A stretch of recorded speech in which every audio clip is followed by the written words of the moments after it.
Esme külek dayan külek, derdimizi duyan külek.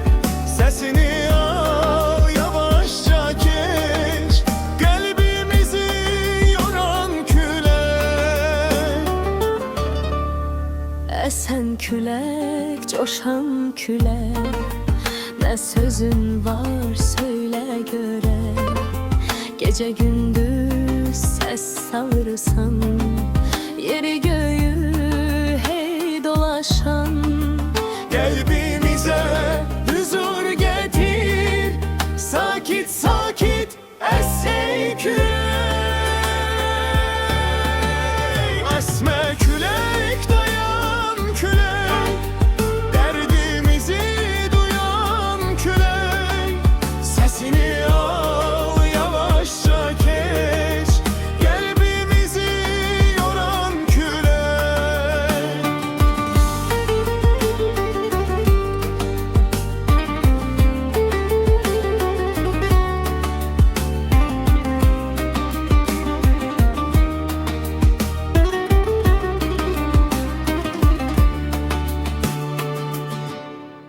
Soyuq qarı sovurursan, dağları da dondurursan, dalgaları coşturursan, denizlere ses salırsan.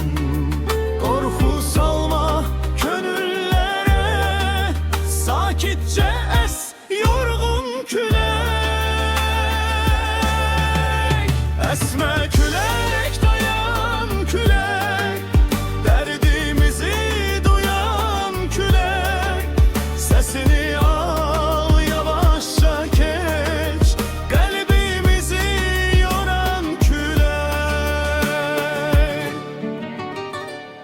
Tufanları kaldırma sen, ümitleri soldurma sen.